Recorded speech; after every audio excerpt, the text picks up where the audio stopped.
Tatiana Fonseca e começa agora mais um programa Conectados com a Escola, uma iniciativa da Secretaria Municipal de Educação de Divinópolis com a parceria de vários professores voluntários. E já que muito tem se falado sobre cidadania no programa, hoje vou iniciar nosso programa recitando um poema. Com vocês, Poema da Cidadania. Muito prazer, sou a cidadania. Vim trazer luz à periferia para alegrar a noite e o dia com trabalho e muita poesia. Sou filha do esforço com a solidariedade. Sou irmã da mais doce e nobre paz. Ajudo quem sofre e possui humildade, tirando as cinzas nuvens da cor do céu lilás. Quando alguém triste e solitário faz um bom serviço voluntário, eu tiro um pouco de sua depressão e tristeza, pois sou um remédio feito pela real natureza. Sou o espírito que exerce os direitos no corpo de quem cumpre os deveres. Sei que os destinos não são perfeitos, porém trago coragem a vários seres. Meus braços são feitos de cultura. Meu olhar é a mais pura empatia. Ajudo a todos com doçura e ternura, pois quero um mundo com harmonia. Por isto o meu nome é Cidadania. Luciana do Rócio Malon. A nossa primeira aula de hoje é sobre o foguete e o astronauta. Quando fico olhando para o céu, imagino o que pode haver lá longe. Você também já pensou nisso? Pois então, sabia que queria muito conhecer um astronauta? E ele viaja num foguete pelo infinito agora. A professora Carla Marisa preparou essa aula para aguçar ainda mais a nossa curiosidade sobre astronautas e foguetes. Vamos conferir?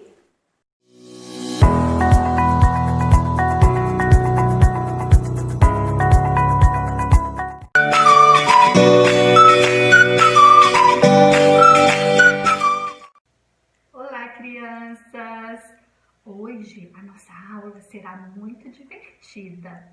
Iremos conhecer o astronauta e seu foguete. Você conhece o astronauta? Olha ele, ó.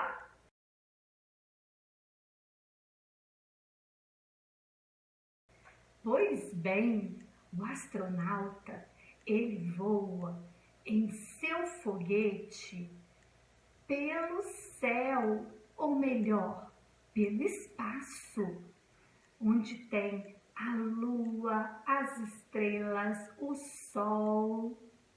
Então, nesta aula, nós vamos conhecer o astronauta e o seu foguete. Olha o foguete dele.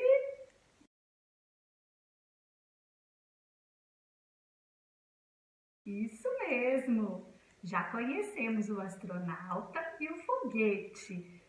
E agora vamos conhecer também uma música que fala desse astronauta e do seu foguete.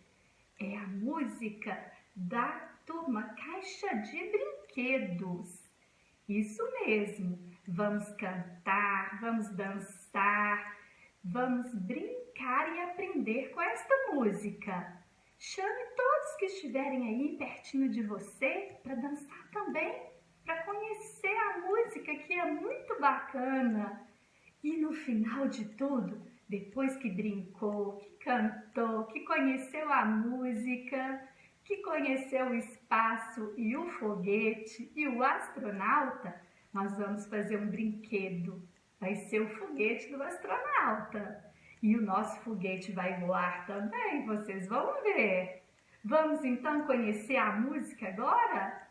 A música Caixa de Brinquedos, o foguete. Vamos lá, turminha? Caixa de Brinquedo.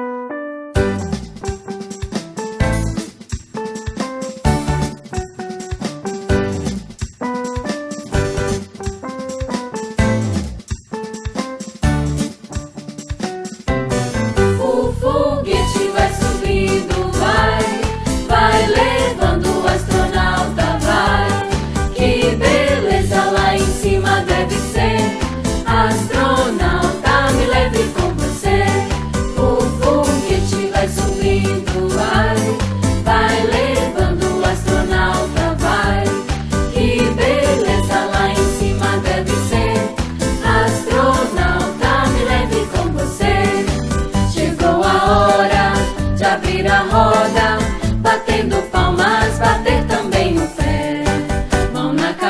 cabeça, mão na cintura, uma rodadinha, abaixados ou em pé. Quem é?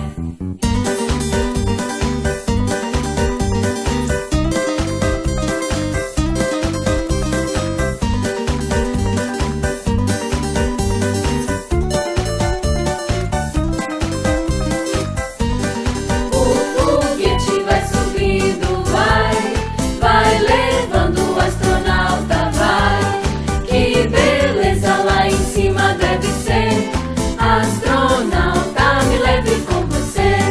O foguete vai subindo, vai levando o astronauta, vai. Que beleza, lá em cima deve ser. Astronauta, me leve com você.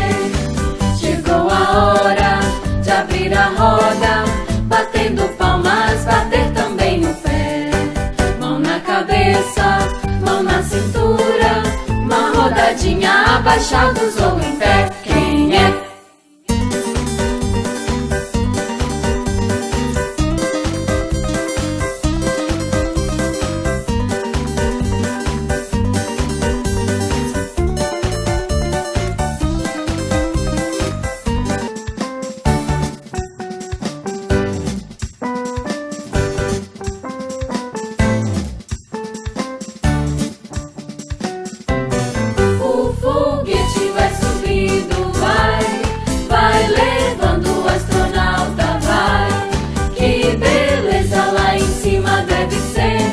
Astronauta, me leve com você.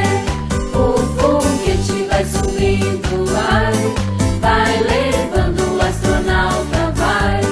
Que beleza, lá em cima deve ser. Astronauta, me leve com você. Chegou a hora de abrir a roda, batendo palmas, bater também o pé. Mão na cabeça, mão na cintura, uma rodadinha, abaixados ou em pé. Quem é?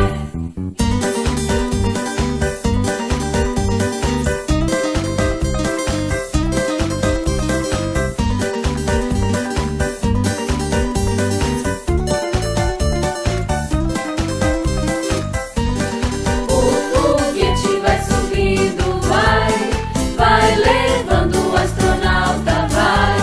Que beleza, lá em cima deve ser. Astronauta, me leve com você. O foguete vai subindo, vai levando o astronauta, vai. Que beleza, lá em cima deve ser. Astronauta, me leve com você. Chegou a hora de abrir a roda, batendo palmas, bater também no pé. Mão na cabeça, mão na cintura, uma rodadinha, abaixados ou em pé. Quem é?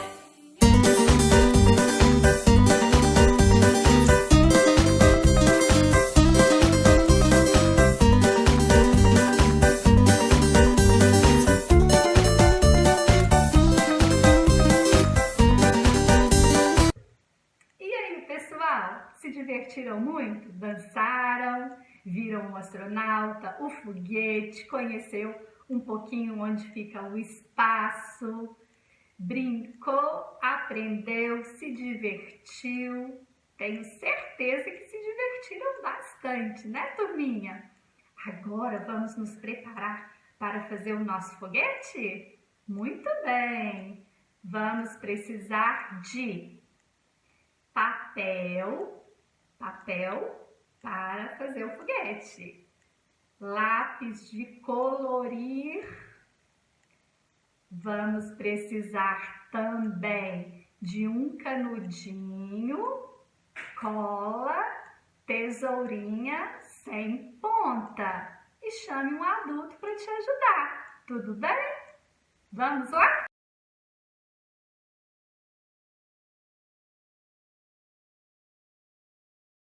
Hoje eu vim aqui ensinar vocês a fazer um brinquedo. E o brinquedo é o foguete do astronauta. O foguete vai subindo, vai levando o astronauta, vai. que beleza, lá em cima deve ser. Astronauta, me leve com você. Então, nós vamos precisar de folha de papel. Vamos dobrar a folha no meio, tá vendo? Aqui em casa, as crianças desenharam e vocês também vão desenhar o seu foguete. Olha só, este foguete, olha. Pegue a folha, dobre ao meio e faça o seu desenho. Depois que desenhou, colorir bem bonito, viu? Coloriu bem bonito. Vamos pegar a tesourinha sem ponta e recortar. Ó, esse eu já recortei. Tá vendo? Recortei. Fica duas partes, né? Aí a gente vai pegar a cola, passar a colinha toda ao redor do foguetinho, colar. Aqui embaixo não pode colar não, ó, tá? E nem no meio aqui. Aqui não pode ter cola, porque depois a gente vai pegar o canudinho, colocar dentro do nosso foguetinho para ele voar. Aí agora o que a gente vai fazer? Soprar aqui embaixo no canudinho e o nosso foguete vai subir para o espaço. Olha só, olha o meu, olha bem. Voou, meu foguete! Agora é hora de vocês brincar com o de vocês, tudo bem? Vá para fora, para o terreiro, sopre o seu foguete cada vez mais alto. Olha, de novo. Tchau, crianças!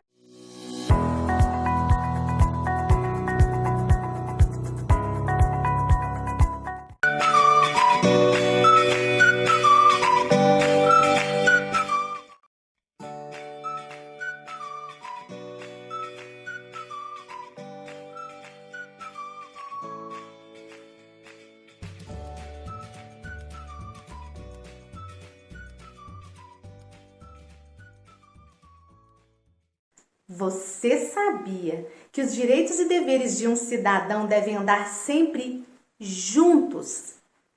Sim? A professora Sara Ariel irá explicar tudinho para nós. Viu, criançada? Ela vai nos orientar como exercer nossos direitos e deveres na família, na escola e na cidade.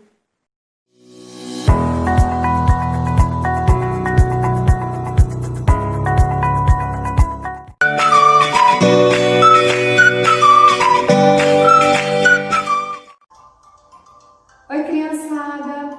Hoje vamos falar de cidadania. Basicamente, cidadania tem a ver com direitos e deveres. Por exemplo, em casa, você tem o direito de demonstrar seus sentimentos, conviver em família e ter a proteção dela. Mas você tem o dever de respeitar os seus papais, suas mamães e responsáveis. E aí, você obedece as regrinhas da sua casa? Sabe outro direito que você tem? A educação. Ao receber as atividades para fazer em casa, ao assistir esse vídeo e de outros professores, você está exercendo seu direito de cidadão. Já na nossa cidade, nós temos o direito de ir e vir. Podemos frequentar todo e qualquer espaço público. Ir aos parquinhos, ir às praças, ir ao teatro e muito mais. Mas temos o dever também de manter tudo isso aqui bem limpinho, sem jogar lixo no chão. Temos que cuidar do meio ambiente e da nossa cidade, não é mesmo? E sabe quem veio falar também de cidadania? Vocês não vão acreditar. A turma da Mônica! Vem pra cá, pessoal! O que foi, Mônica? Tô brava com isso. Picharam um mulo? Quem fez isso? Alguém que não respeita os bens públicos que pertencem a todos. Como as ruas e calçadas que devemos manter limpas, os parques e praças onde brincamos. museus, os teatros e museus que mostram nossa cultura, os ônibus e metrôs que nos transportam e as escolas que nos ensinam muitas coisas. Tudo isso faz parte do patrimônio público. E se alguém estraga, todos somos prejudicados. Por isso devemos cuidar com carinho, não pichando muros e prédios, não jogando lixo nas praias e rios, não colando cartazes por aí e nem quebrando qualquer bem público. Ah, entendi. Mas, além de cuidar e preservar, o que mais a gente pode fazer? Acho que eu tive uma ideia. Oi, pessoal! Vamos cuidar do que é nosso? Será que esse vídeo vai ajudar?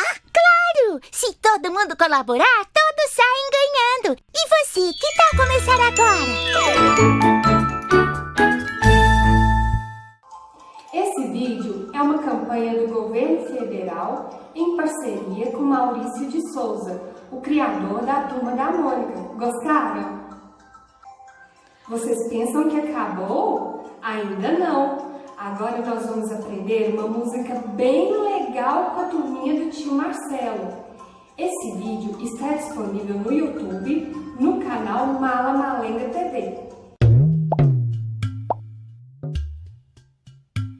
Toda criança tem direito à vida e à saúde. Toda criança tem direito à alimentação. Toda criança tem direito à família e educação. Então, cidadania. Tema, que palavra mais difícil. Cidadania. Será que você pode me explicar? Cidadania. Tema, que palavra mais difícil. Cidadania. Será que você pode me explicar? Ser um cidadão é exercer direitos e cumprir deveres para viver bem.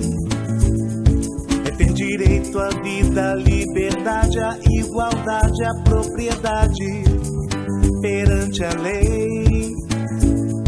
E toda criança tem os seus deveres também. Cidadania. Tema, que palavra mais difícil. Cidadania. Será que você pode me explicar? Cidadania. Tema, que palavra mais difícil. Cidadania. Será que você pode me explicar?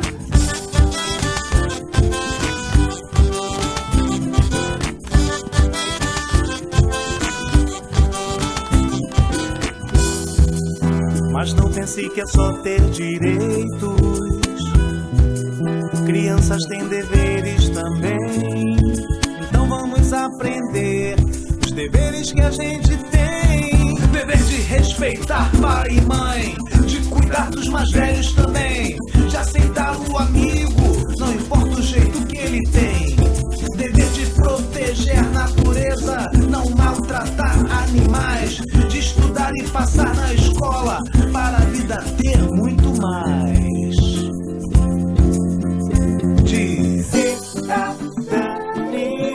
Meu Deus, mas que palavra mais difícil. Cidadania. Será que você pode me explicar? Cidadania. Meu Deus, mas que palavra mais difícil. Cidadania. Será que você pode me explicar? Cidadania. Meu Deus, mas que palavra mais difícil. Cidadania. Será que você pode me explicar? Cidadania. Ah, agora eu entendi. Espero que todos tenham aprendido muito. Até a próxima!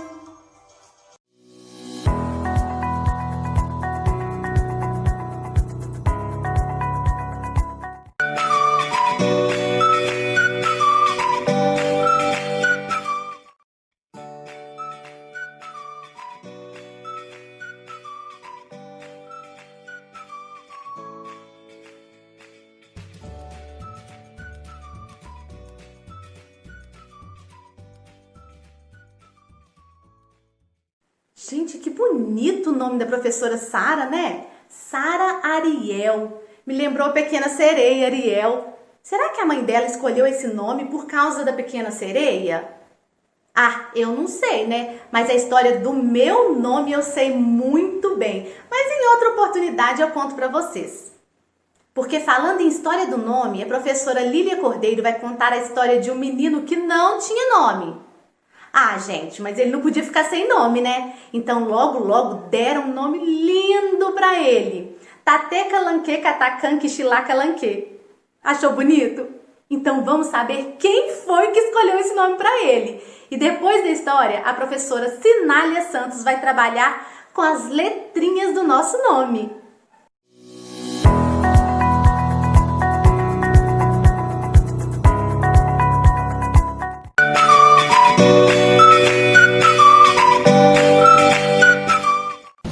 Boa tarde, pessoal.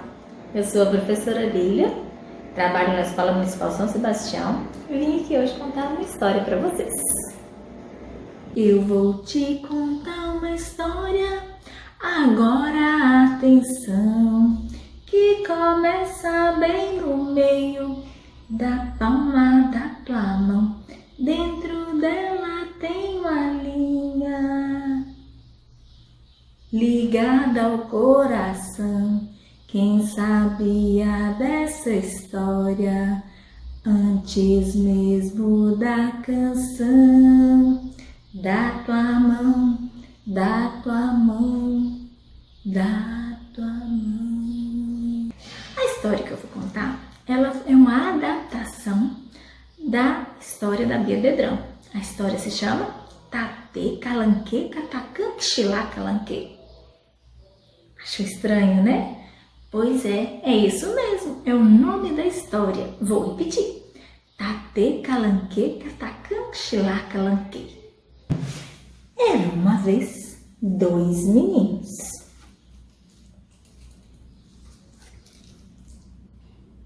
Um tinha nome, o outro não. O menino que não tinha nome andava muito triste. E aí ele foi perguntar para a mamãe dele: Mamãe, por que eu não tenho nome? Oh, filho, eu não sei, mas você precisa de um nome. Que tal você ir lá na Estrada das Fadas? Lá uma fadinha vai te dar um nome. E aí você preste muita atenção, porque esse nome que você ganhar é o nome que a gente vai te batizar, tá bom? Tá bom, mamãe, eu vou lá, eu tô doidinho pra ganhar o nome. Mas, filho, presta atenção. No caminho também mora uma bruxa. E essa bruxa, ela é danada. Ela gosta de fazer as crianças que ganharam o nome esquecer o nome. Ah, mãe, mas eu sou esperto. Eu não vou deixar nenhuma bruxa atrapalhar eu, não. Eu vou ficar esperto. Não vou deixar ninguém fazer eu esquecer o nome. E lá se foi o menino, andando pelo caminho. Olhava para cima, olhava para baixo, olhava para um lado, olhava para o outro, via os rios, via os animais, via flores, via pássaros, muitas coisas pelo caminho. Quando ele estava bem tranquilo, bem sentado à beira do riacho, apareceu a fada que dá o nome para criança sem nome. E a fada olhou para ele e disse: menino, você não tem nome? Não, eu não tenho nome. Já sei, o seu nome vai ser Tate Calanque Catacan Quixilá Calanque. O menino olhou espantado. Repete, vou falar devagar para você aprender. Tate Calanque Catacan Quixilá Calanque. Ai, que nome lindo! O menino amou o nome e a fada se foi. E o menino foi andando de volta pelo caminho, olhando as coisas e cantando. Ele estava cantando o seu nome para não esquecer. E ele cantava assim, ó: Tate Calanque Catacan Quixilá Calanque. Tate Calanque Catacan Quixilá Calanque. Ai, eu adorei o meu nome. Vou cantar mais um pouquinho para eu não esquecer. Tate Calanque Catacan Quixilá Calanque. Quando o menino nem percebeu, apareceu pelo caminho aquela que faz esquecer o nome, a bruxa. A bruxa, logo que chegou, olhou para o menino e disse para o menino: menino, o que você está fazendo? Eu estou falando o meu nome, quer saber? Não, eu não quero saber o seu nome. A partir de agora você vai esquecer esse nome e o seu nome vai ser Carachuchechu.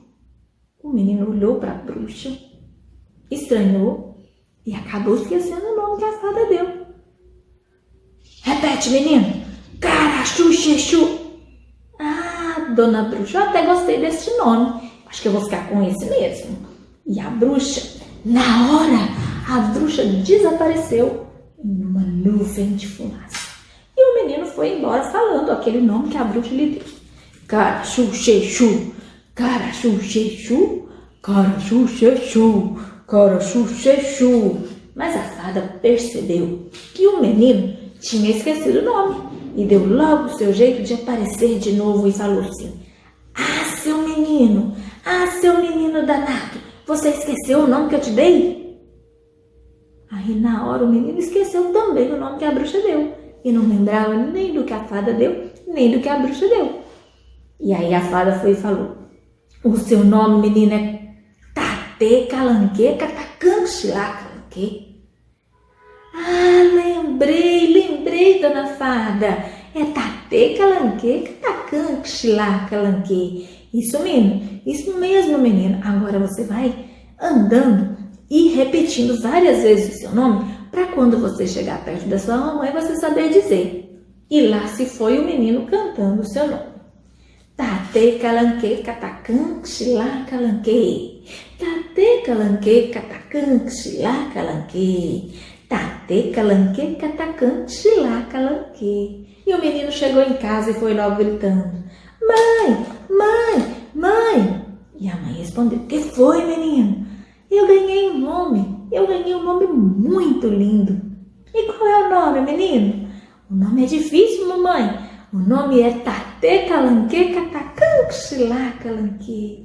E a mamãe falou assim: o seu nome é lindo, eu amei. Mas corre, vai lá na casa do compositor, aquele que vai fazer o nome para a gente cantar no dia do seu batizado. O compositor, que é o Petro Piero Pietri, ele vai fazer uma música linda com o seu nome.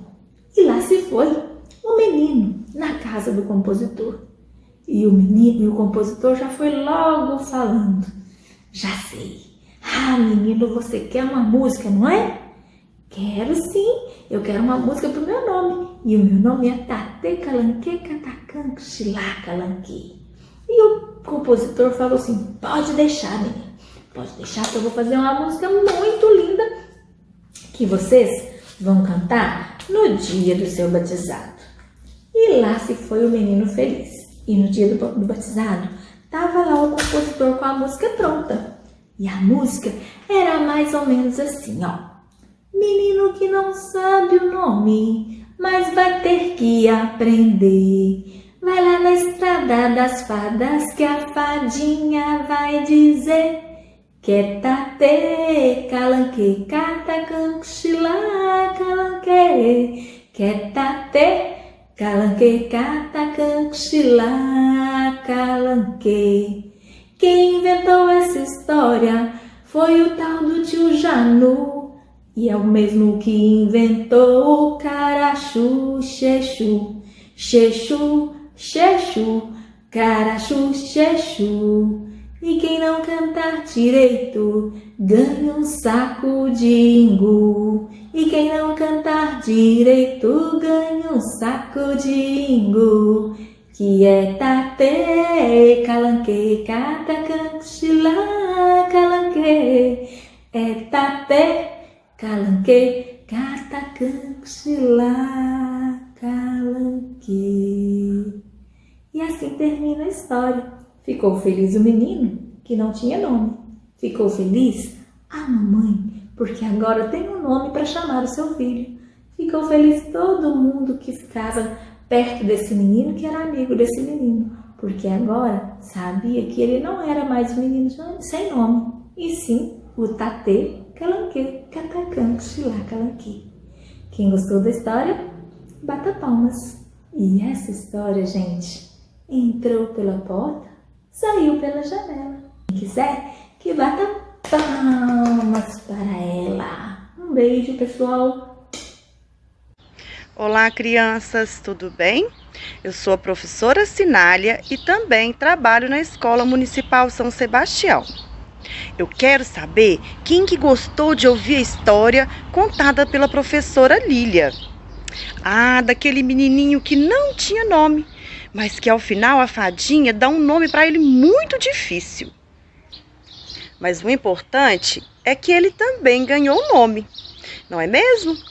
Porque todo mundo, mesmo antes de nascer, já tem um nome escolhido com muito carinho pela família. O meu nome foi escolhido pela minha mãe. E o seu? Quem escolheu o seu nome? Pergunte a alguém aí da sua casa quem escolheu o seu nome e por quê.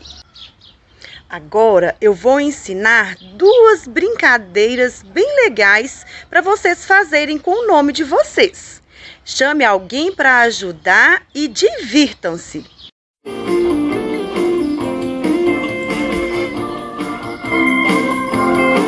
Para fazer a brincadeira das letras do nome, vocês vão precisar de folhas coloridas.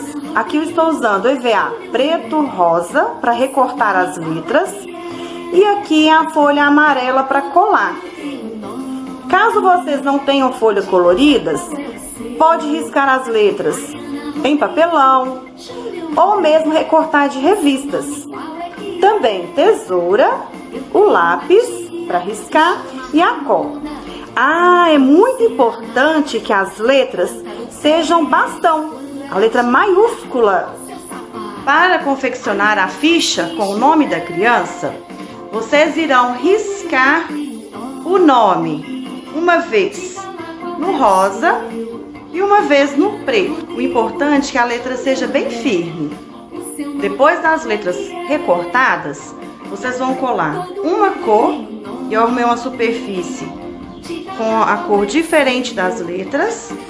Cola uma cor e a outra vai ficar solta para a criança manusear. Vamos lá? Veja o meu nome. Sinália. Começa com a letra S, depois a letra I, a letra N, a letra A letra L, a letra H e a letra A. Será quantas letras tem o meu nome? Vamos contar? Vocês me ajudam? 1, 2, 3, 4, 5, 6, 7 letras. E o nome de vocês? Quantas letras tem? Contem aí. Agora eu vou fazer uma brincadeira bem legal com as letras do meu nome. Depois eu quero que vocês façam com o nome de vocês, combinado? Aqui de preto eu tenho o meu nome, Sinália. Tá tudo certinho, tá? Agora aqui embaixo as letras estão todas embaralhadas.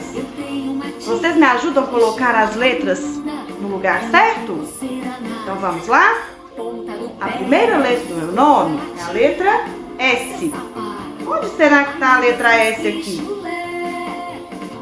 Ah, muito bem. Depois da letra S, a letra I.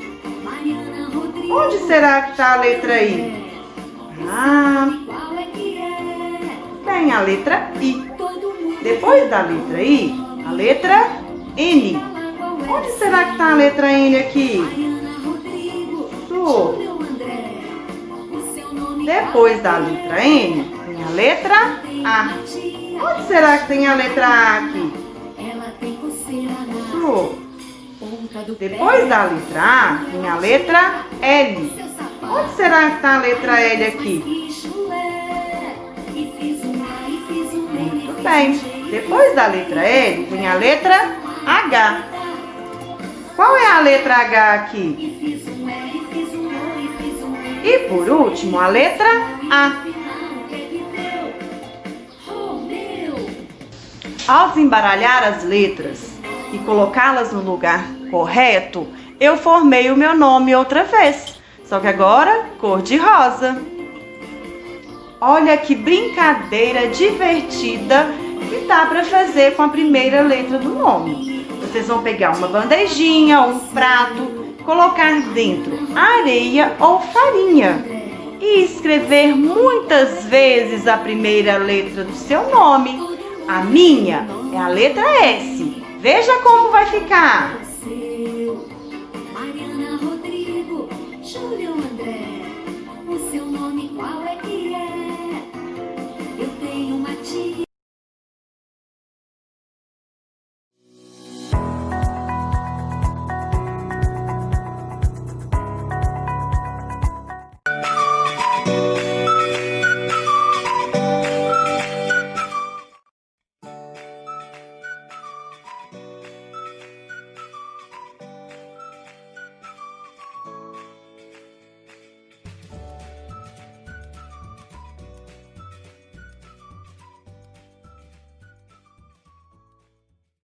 A vida humana, assim como a de todos os seres vivos, depende da água. Mas a nossa dependência da água vai além das necessidades biológicas. Precisamos dela para limpar as nossas casas, lavar as nossas roupas e o nosso corpo. Você já pensou de onde vem a água que usamos? Então, com vocês, a próxima aula sobre a qualidade da água.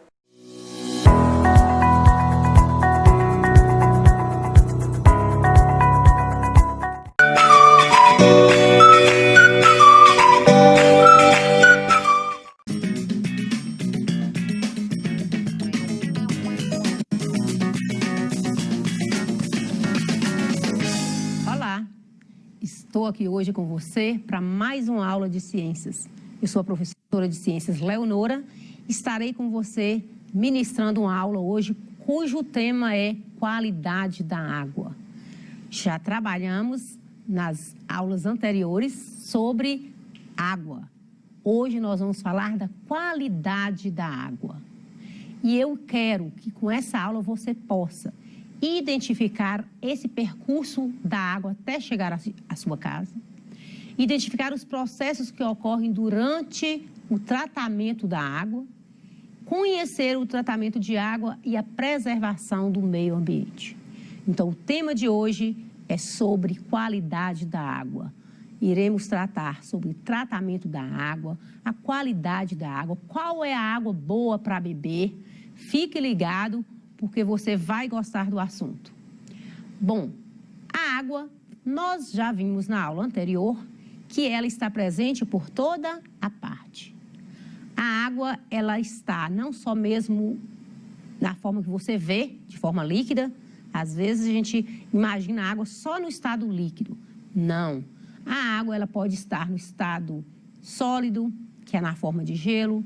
Ela pode estar líquida, que é na torneira, nos mares, nos oceanos, mas ela também pode estar no estado gasoso, que é a água presente no ar. A água, ela pode estar na sua torneira, mas ela pode também estar no subsolo. Ela está nas mais diferentes formas em todos os lugares, inclusive no nosso corpo. Você sabe que 65% do nosso corpo é água. E existem animais que chega a ter a 95%, 98%. Então, a água ela está presente nas plantas, ela está presente no nosso corpo, ela está presente no corpo dos animais. A água, ela é vida para todos os seres vivos. E é por isso que nós temos que saber mais sobre ela e aprender a cuidar mais desse líquido tão precioso que é a água. A água, infelizmente, nem sempre ela tem a qualidade que ela precisa, que nós precisamos. Por isso que a água, ela é qualidade também de vida. Quando você recebe uma água de qualidade, significa que você vai ter também qualidade de vida, você vai ter saúde. Vai evitar muitas doenças quando você utiliza uma água de qualidade.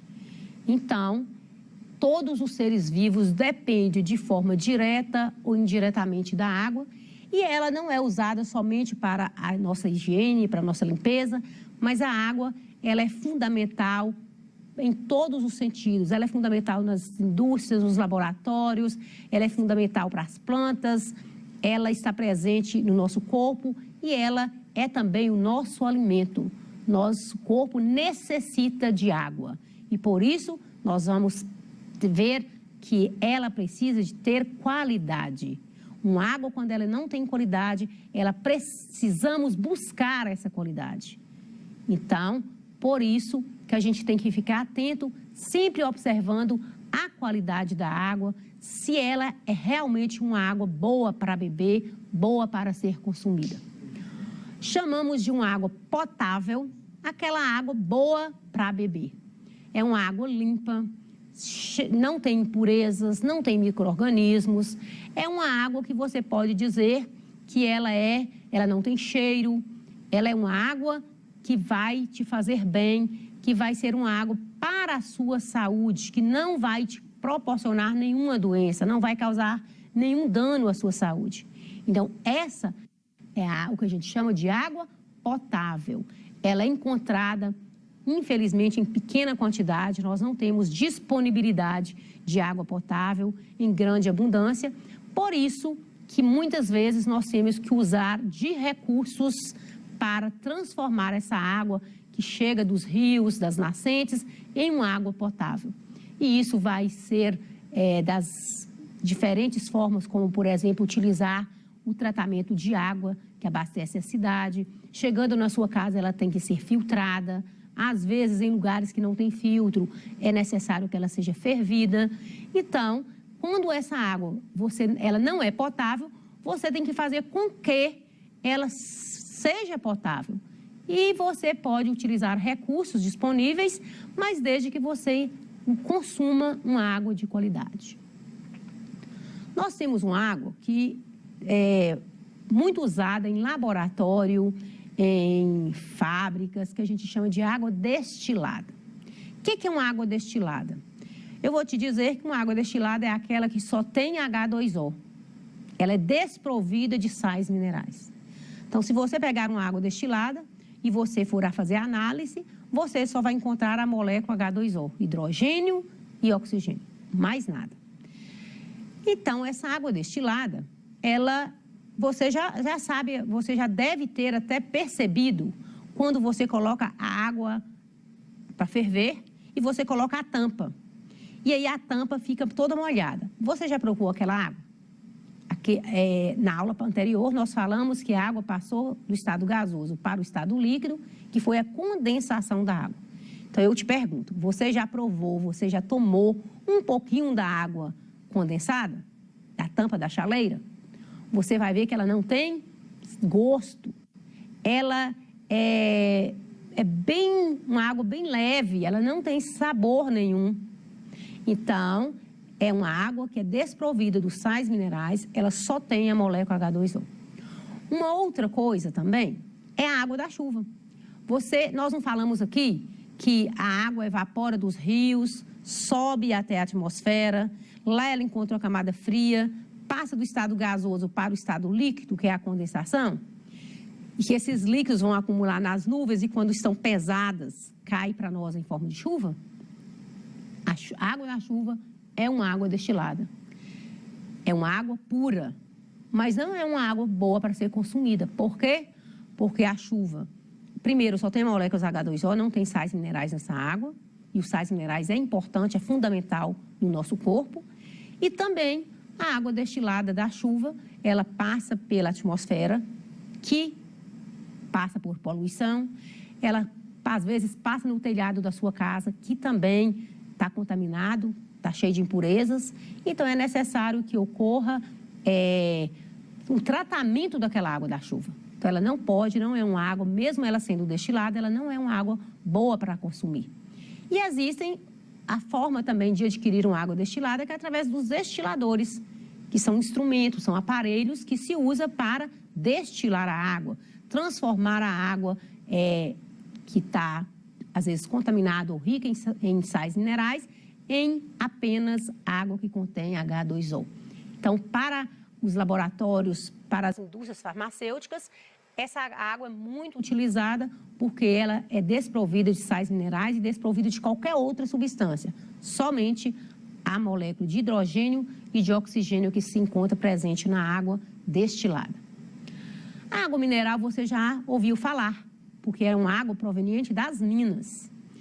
É uma água que você pode comprar também em galões, né, que é a água mineral, e ela já é uma água rica em sais minerais. Não deve, mesmo você tendo a mina, ela vai ser armazenada, mas ela ainda não é boa para consumir. Por quê?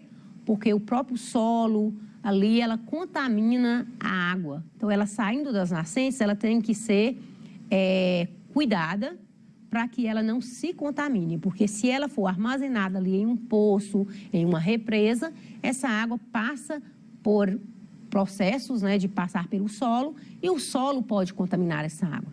Então, a água mineral, mesmo ela vindo diretamente do solo, é uma água altamente saudável. Você deve também, para beber, para ser consumida, utilizar procedimentos como o filtro, a fervura, para não causar problemas na sua saúde. Então, a água mineral, ela é uma água potável e ela é rica em sais minerais. Geralmente, Minas Gerais, por exemplo, tem muita água mineral e elas são armazenadas e vendidas nos supermercados, engarrafadas, né, como você está percebendo, em forma de galões. Se a água ela não está potável, se ela não está uma água boa para beber, então o que eu tenho que fazer é fazer o tratamento da água. O tratamento da água consiste em você ingerir, colocar substâncias nessa água para que ela venha se tornar potável. Então, é necessário que toda a cidade tenha uma estação de tratamento de água. Por quê? Porque a água ela vem dos rios, ela vem das nascentes, ela vem das represas, uma água imprópria, que não está boa para o consumo. Então, por isso, ela precisa de passar por tratamento. Numa cidade, existem conjunto de medidas que vai garantir essa qualidade da água, que vai garantir a rede de esgoto, que vai garantir um destino do lixo, e isso a gente chama de saneamento básico. Então, saneamento básico é um conjunto de medidas que os nossos governantes têm que ter, devem ter, para garantir a saúde das pessoas. E uma das medidas de saneamento básico é o tratamento da água. Então, na sua cidade, todos nós temos direito à saúde. E começando também em saúde de qualidade, significa você alimentar bem, ingerir também água de qualidade e respirar também um ar de qualidade. Então, o tratamento da água, o saneamento básico, ele é fundamental para a saúde dos seres vivos. Vamos pensar aqui, pensando aí na sua cidade. Você já parou para pensar qual a importância desse tratamento da água que às vezes você recebe aí na sua cidade? Quais são as possíveis formas de tratar a água para ser consumida? Você já pesquisou, sabe as maneiras de tratar a água de maneira que ela seja uma água boa para o consumo? Na cidade que você mora, existe algum tratamento da água e também do esgoto? Porque o esgoto também contamina a água, né? Então, é necessário ter tratamento da água e do esgoto. Você já acompanhou, já viu se a sua cidade, se a sua casa recebe água tratada, recebe uma água de qualidade? Já parou para pensar, a água da torneira da sua casa, ela vem de onde? Você conhece a nascente? Você já ouviu falar sobre essa nascente que abastece a sua cidade? Você já visitou esse reservatório de água que é armazenado e que vai para a estação de tratamento? É possível, né? A gente pode investigar de onde vem essa água e se ela passa por algum tratamento.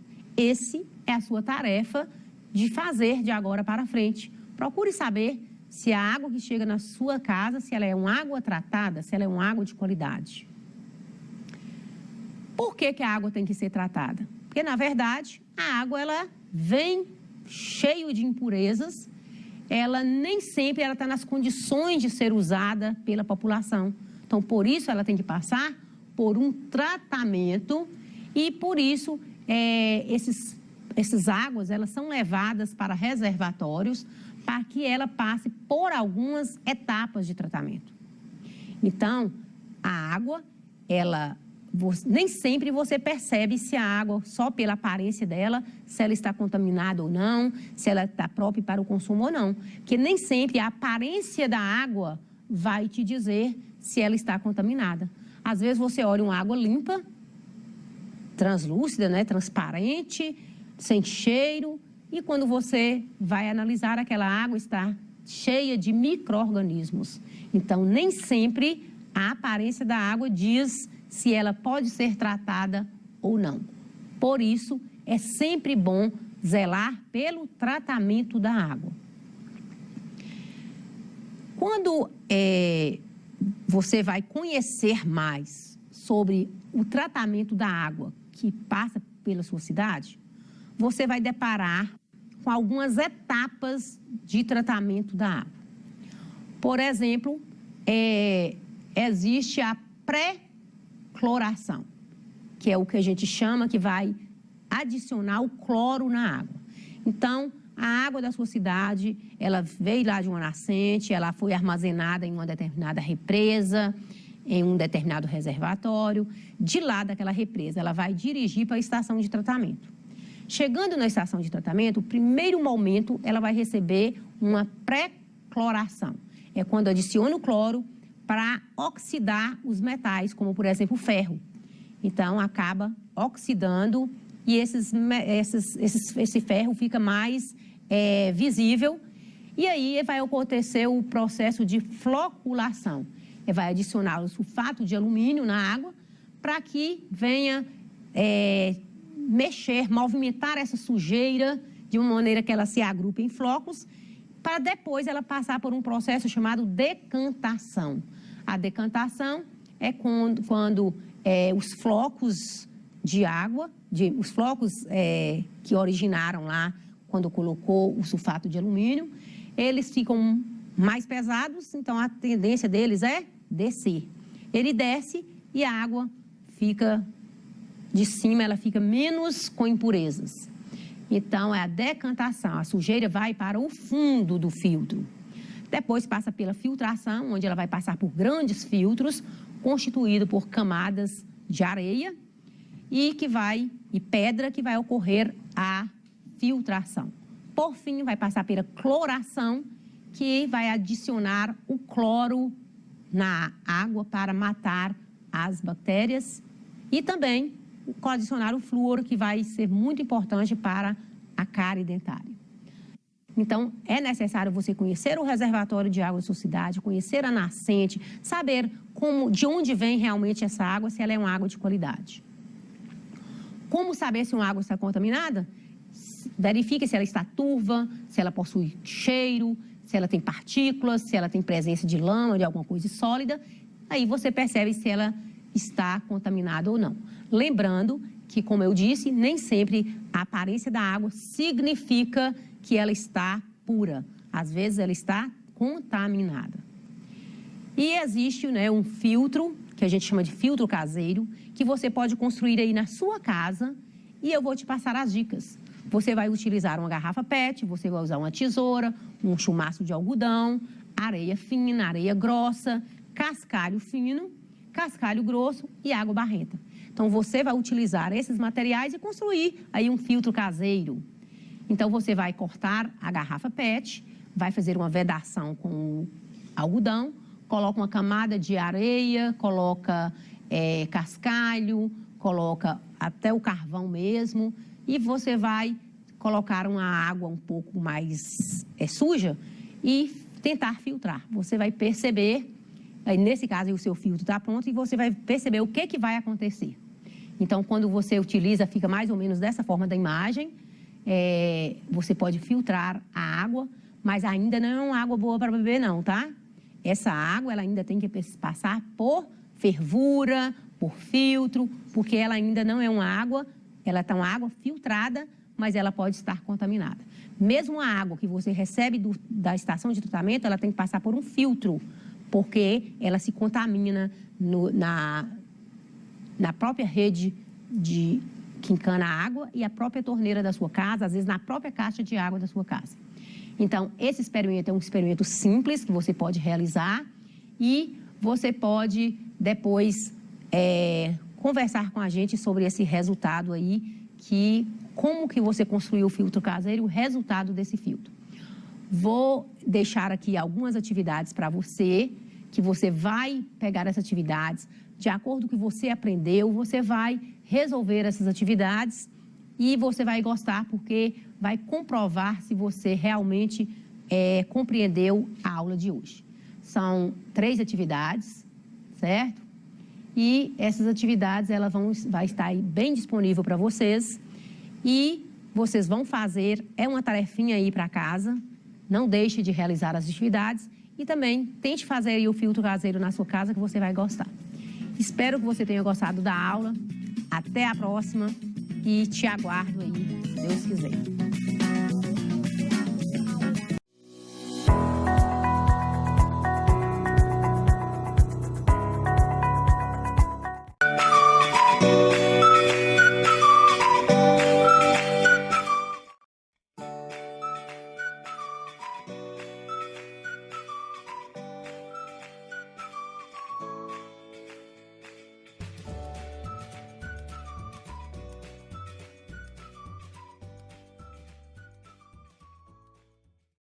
Falando na história do nosso nome e na importância da água para a vida humana, eu fiquei aqui pensando sobre a origem da humanidade.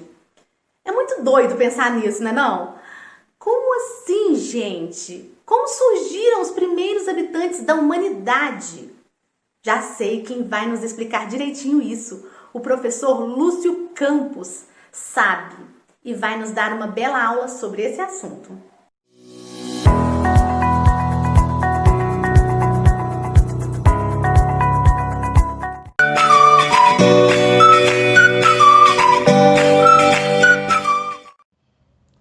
Olá, eu sou o professor Lúcio e vou estar com vocês em algumas aulas aqui. Sejam muito bem-vindos. Pois bem, vocês já pararam para pensar como a humanidade começou? É uma curiosidade, não é verdade? Portanto, a gente há de pensar uma coisa. Nós não viemos do nada. Nós somos seres que evoluímos de algumas situações no passado e que nós vamos conhecer um pouco agora através de um vídeo chamado A Jornada da Vida, do Fantástico da TV Globo. São 13 minutos de vídeo. Fique atento, se liga que depois nós vamos trabalhar esse vídeo na próxima aula. Bom proveito!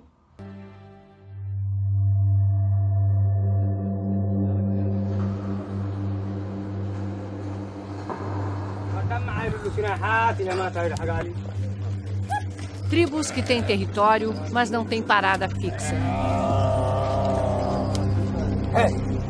O povo Afar segue os rebanhos em busca de comida e água num dos lugares mais áridos da terra. A imensidão seca da depressão de Afar, no norte da Etiópia, é a casa desses nômades e o berço onde a humanidade começou sua jornada da vida.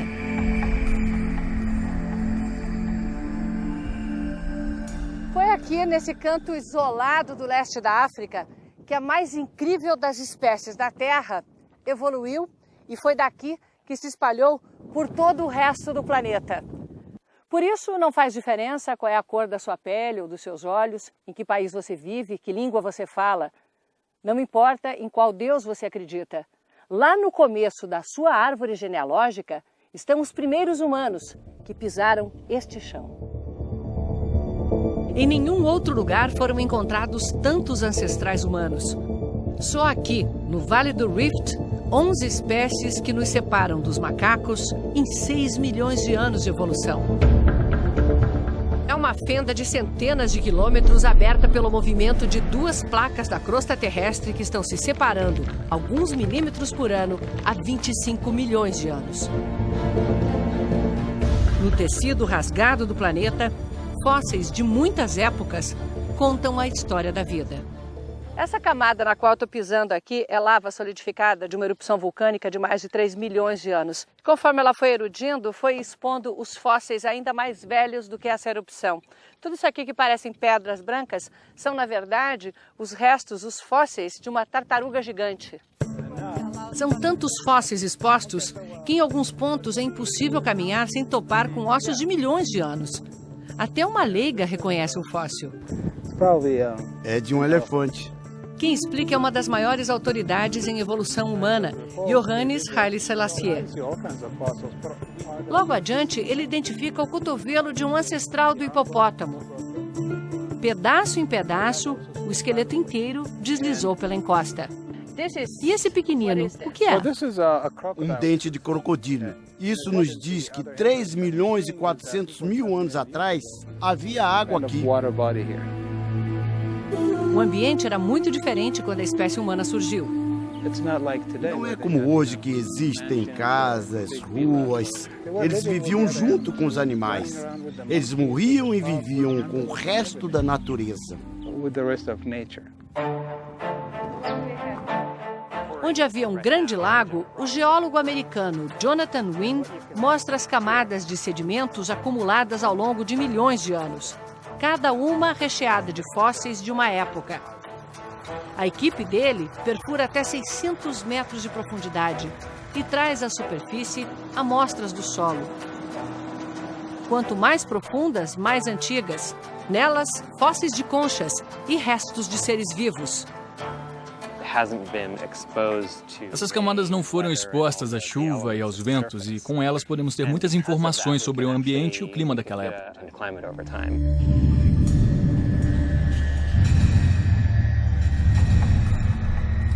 Ali perto, a equipe do Dr. Johannes também tenta remontar o ambiente que nutriu a humanidade em sua infância. São milhares de fósseis recolhidos a cada expedição, buscando encontrar o elo perdido, o momento da nossa separação dos outros grandes primatas. Todos viemos do mesmo ancestral. O primeiro a se separar da família foi o ramo dos orangotangos, depois os gorilas, e finalmente o ancestral de chimpanzés e bonobos ficou independente, deixando os homens para seguir seu próprio caminho na evolução. Na escavação de hoje, os fósseis de um primata vão sendo descobertos.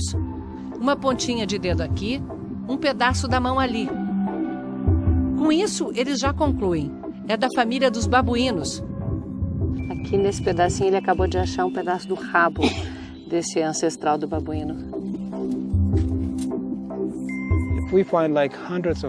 Para cada 100 macacos que encontramos, são apenas 2 ou 3 fósseis humanos. Por isso ficamos tão animados quando encontramos algum osso humano. Foi assim no dia que o Dr. Johannes encontrou aqui, há 13 anos, o nosso ancestral mais antigo conhecido, o Ardipithecus cadaba, o primeiro a andar em pé. O cadaba dobrou o tempo conhecido da evolução humana. Existiu há quase 6 milhões de anos. Até ele, o fóssil mais antigo era o Australopithecus afarensis, como o nome indica, encontrado aqui em Apar.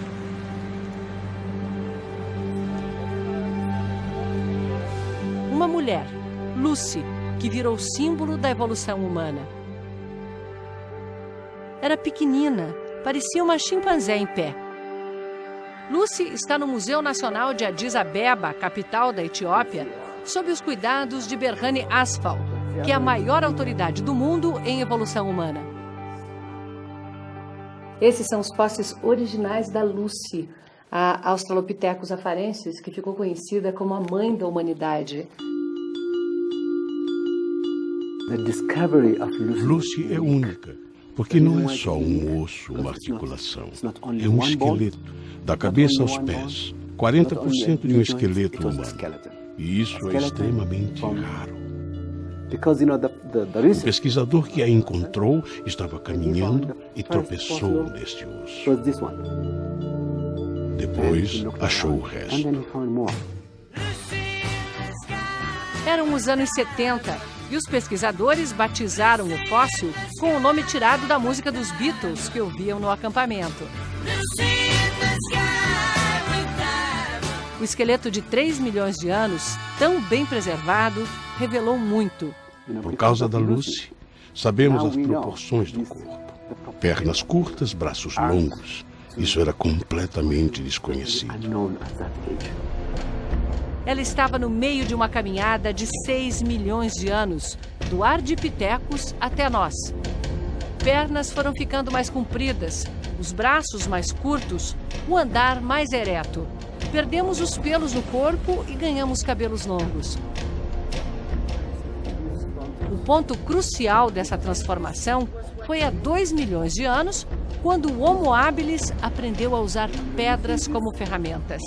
E isso mudou o curso da evolução, afetou profundamente o cérebro. O do Homo habilis era pequeno, tinha 300 mililitros. No próximo salto da evolução, o Homo erectus, o tamanho do cérebro mais que triplicou. E o Homo sapiens, nós, temos quase 1,5 litro de volume cerebral. Mas por que as ferramentas tiveram um impacto tão grande? Porque com elas, eles podiam cortar a pele de grandes animais mortos e ter acesso a mais carne e gordura. Quando fizeram isso, passaram a comer muita proteína. Eles podiam quebrar os ossos dos animais e ter acesso à medula. E com esse conhecimento, começaram a mudar a biologia. Em pouco tempo, aquele cérebro pequeno evoluiu para um grandão. O próximo evento foi mudar a programação do cérebro, dessa grande máquina que adquirimos na evolução. Essa máquina, que há menos de 200 mil anos, fez de nós o que somos. 40 mil gerações atrás viveu esse homem, que é o mais velho já encontrado da nossa espécie, do Homo sapiens, 160 mil anos. Há 160 mil anos, esse foi o ancestral de toda a humanidade. Tudo começou aqui. Se ele estivesse vestido no metrô de Londres, por exemplo, seria só mais um negro recém-chegado da África.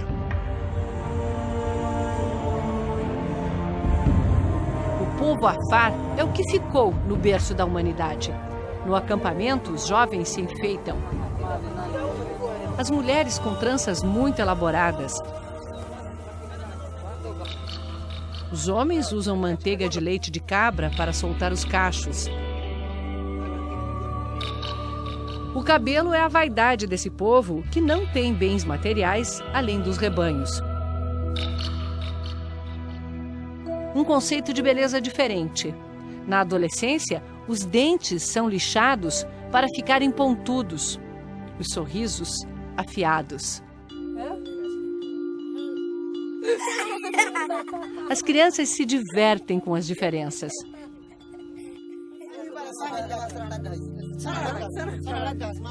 Mas essa menininha fica morrendo de medo.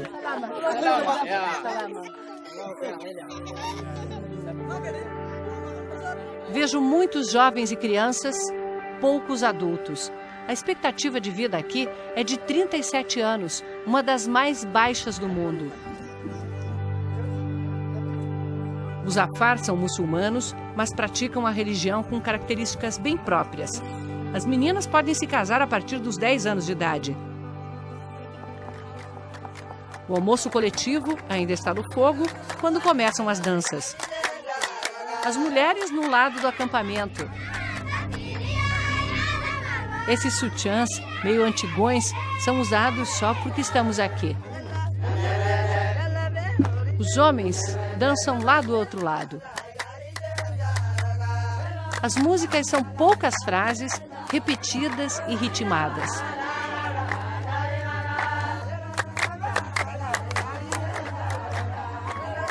Quando os dois grupos se encontram, o ritual de conquista, mas parece um desafio.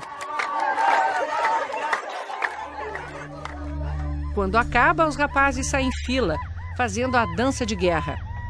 Eles avançam devagar, como quem reluta em enfrentar seu destino.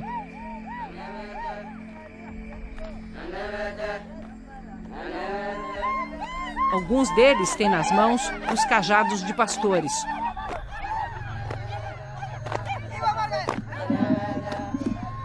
Outros, fuzis automáticos. Vou confessar que é um pouco assustador estar aqui, porque apesar dessa ser uma dança cerimonial de guerra, na verdade essas tribos, elas estão em disputa com outros grupos étnicos há muito tempo. As armas defendem fronteiras recentes que não existiam para os nossos antepassados. Daqui, eles saíram para ocupar todo o planeta, na mais fascinante jornada da vida.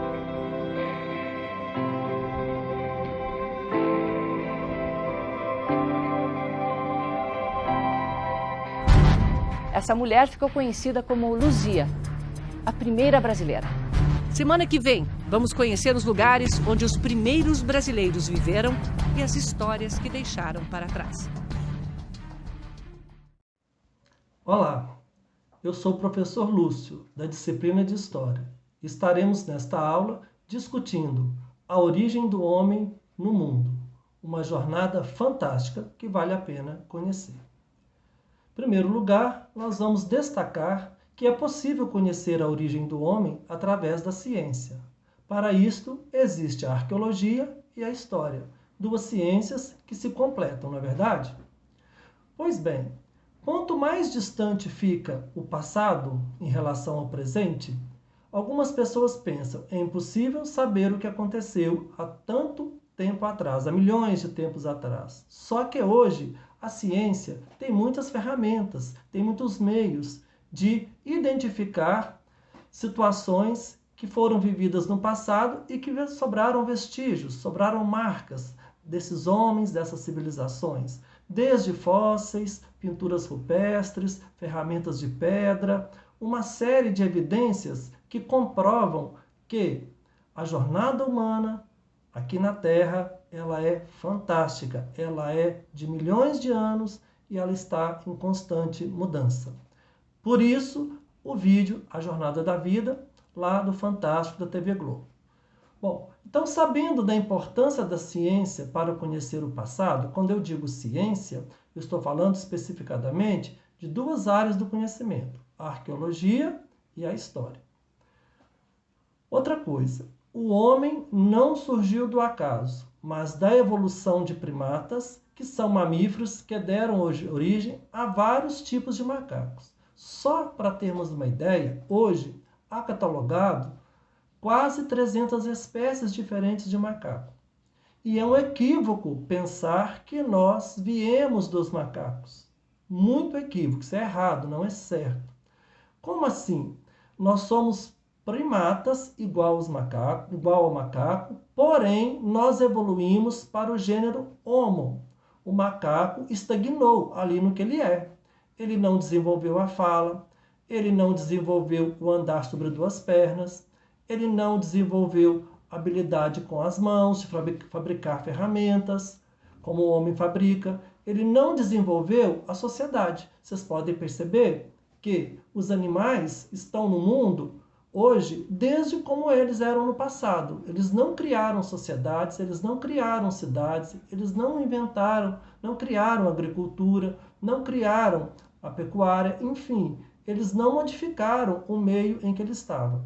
Já nós, seres humanos, nós saímos, daquela condição primitiva, bastante limitada, e hoje nós conseguimos alcançar até a Lua. Nós conseguimos alcançar o espaço. Portanto, o que justifica o título do nosso vídeo, A Jornada da Vida, da época primitiva à atualidade, certo? Pois bem, então vamos reforçar o ponto principal em que nós, seres humanos, a nossa espécie hoje chamada de Homo sapiens, ou seja, homem que sabe, quais são as nossas características que nos diferenciam dos demais primatas, principalmente dos primatas superiores, dos maiores, como o chimpanzé, o orangotango e outros. Eu vou reforçar esses pontos. São 4 pontos. O andar sobre 2 pernas, bípedes, somos seres de bipedia, nossa coluna é ereta, né? Os macacos são quadrúpedes, certo? Nós vivemos no solo, nós somos seres que construímos a nossa vida na terra, no nível do solo. Os macacos, a maioria absoluta, vivem nas árvores. Descem ao chão, claro, porém vivem muito em cima das árvores. Nós temos, nós humanos, os braços mais curtos que as pernas, o que não acontece com os demais primatas, que têm os braços mais compridos que as pernas. E por último, nós humanos, nós fabricamos ferramentas, da mais simples ferramenta de pedra lascada, para cortar a pele de um animal, para cortar a carne de um animal capturado, até o mais sofisticado aparelho eletrônico, um computador, um chip, enfim. A mão humana, ela faz toda a diferença na sua habilidade de criar ferramentas. Habilidade esta que os demais primatas não desenvolveram, porque não evoluíram como o ser humano evoluiu, certo? Pois bem, outro ponto importante que nós não podemos esquecer é nos perguntar onde a fantástica jornada da vida humana começou. Até hoje, os cientistas, os arqueólogos e os historiadores comprovaram que os fósseis mais antigos da nossa espécie e dos nossos ancestrais foram todos encontrados na África, particularmente num país chamado Etiópia. O que isso significa? Significa que foi ali que começou a trajetória da espécie humana. E dali se espalhou da África, mais precisamente num país que hoje se chama Etiópia. Dali começou a aventura humana de se espalhar pela Terra. Aí vamos ocupar a Europa, a Ásia, a Oceania e, por último, o continente que nós moramos aqui, que é a América. Esse processo começou aproximadamente 80 mil anos atrás. E o nosso continente foi o último a ser povoado pela espécie humana. Mas isso vai ficar para uma outra aula que nós vamos falar especificadamente aqui da América e do Brasil. Vamos continuar falando agora da origem do homem no mundo. Por isso que hoje nós falamos que a África é o berço da humanidade, onde tudo começou, onde a espécie humana surgiu, evoluiu e migrou para outros territórios, alcançando todos os pontos do planeta. Não há nenhum lugar no planeta Terra que a nossa espécie não tenha chegado, certo? Pois bem, o processo do homem chegar ao que nós estamos hoje, como nós estamos hoje, é chamado de hominização. A gente surgiu lá, no meio dos animais, primatas, bastante peludo, um pouco corcundo, andávamos curvado, e esse processo, com o passar de milhões e milhões de anos, ele foi desenvolvendo. O que nós desenvolvemos? Como eu já disse, a habilidade de usar as mãos, fomos perdendo os pelos do corpo, fomos ficando com o andar mais ereto, fomos desenvolvendo a fala, nós emitimos grunhidos iguais aos animais. Vocês já perceberam, já viram em filmes, que quando tem chimpanzés, gorilas, macacos, eles emitem grunhidos, Eles não emitem uma frase, uma fala compreensível, coisa que nós humanos criamos, somente nós, por causa do nosso aparelho fonador. Pois bem, e não é que os arqueólogos conseguiram saber há quanto tempo viveu o primeiro primata a ficar sobre 2 pernas. Ficar sobre 2 pernas, andar sobre 2 pernas, é se tornar bípede, certo? Então, esse primeiro primata, que ainda não é a nossa espécie como nós somos hoje, surgiu há 6 milhões de anos atrás, comprovado pela ciência através dos exames dos fósseis que foram encontrados lá na Etiópia, por um arqueólogo lá daquele país, um arqueólogo etíope. vocês vão ter a oportunidade, vocês viram, aliás, ele no vídeo, ele é a maior autoridade do mundo em evolução humana.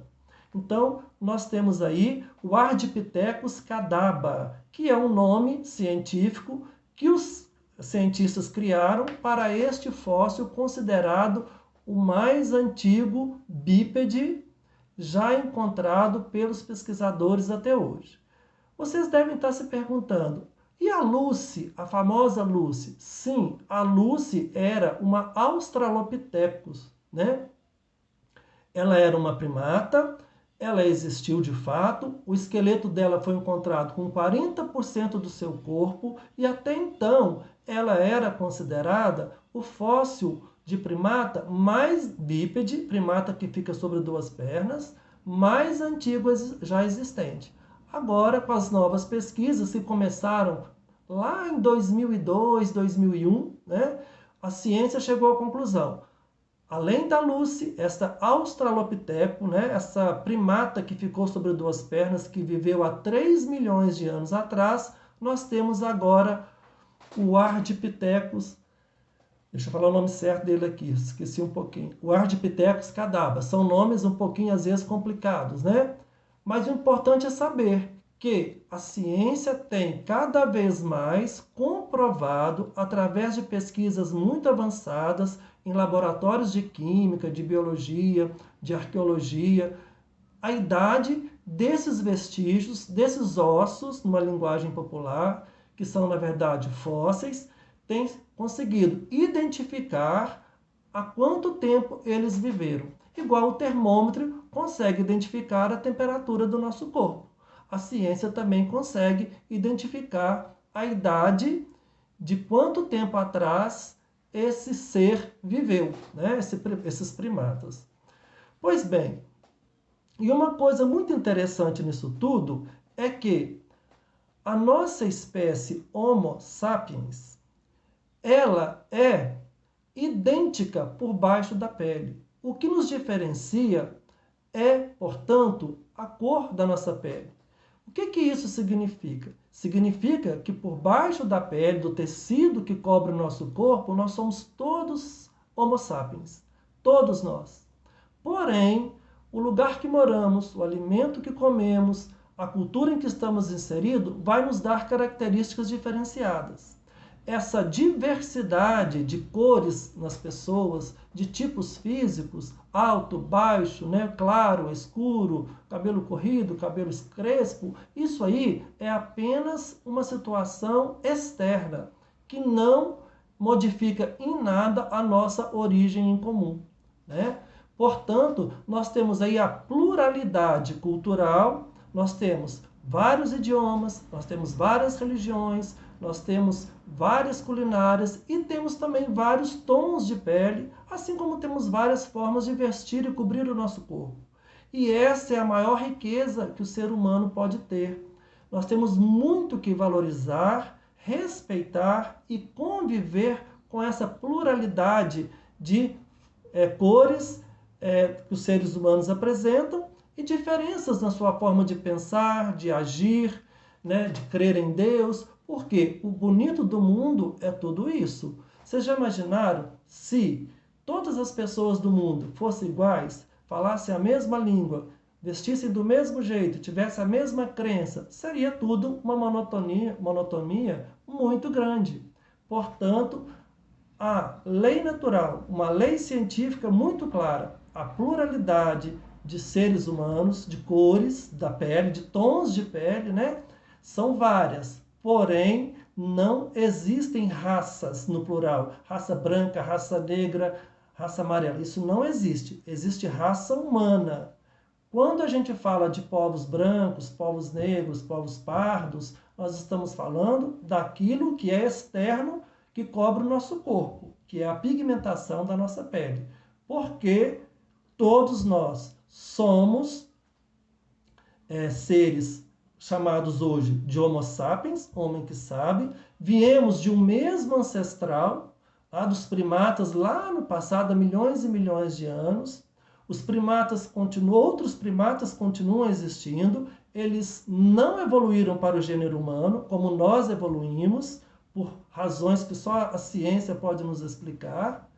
E, nesse sentido, vamos valorizar essa riqueza de sabermos que viemos do mesmo lugar, lá da Mãe África, lá do interior do continente africano, nossos primeiros ancestrais.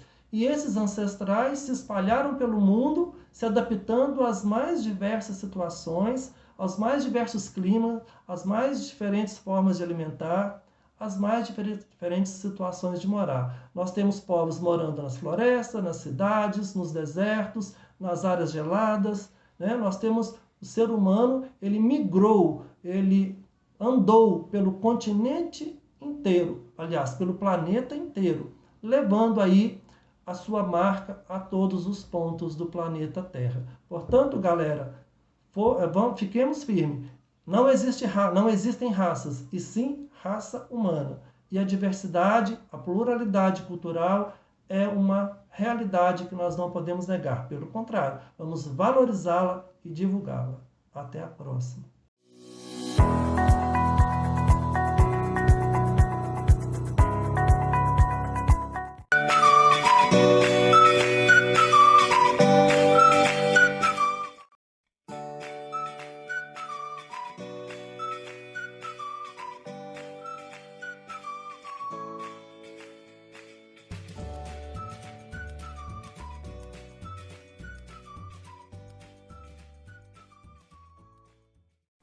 Gente, minha amiga Luzia me enviou uma mensagem aqui dizendo que não gostou do fóssil receber o nome de Luzia.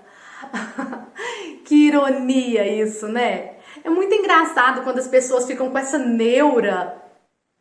Mas peraí, eu disse ironia? Alguém aí sabe me explicar qual a diferença entre ironia e humor? Já sei, mais uma vez vou pedir socorro à professora Julieta de Souza.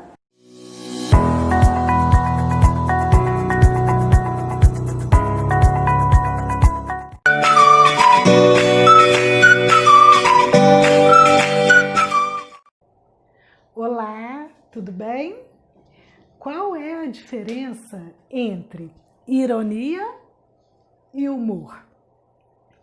Os autores, quando vão escrever textos, eles usam muitos recursos para nos dizer algo muito além do que está ali, né? Explícito nas palavras. Então, nós precisamos de articular na nossa mente vários recursos para entender o que o autor quer comunicar além do óbvio que a gente vê nas palavras. E para isso, né, dois recursos que o autor pode utilizar é a ironia e o humor. A ironia é quando o escritor diz exatamente o contrário do que ele queria que nós entendêssemos. Por exemplo, outro dia eu cheguei no prédio, né, ia pegar um elevador e o elevador tinha quebrado.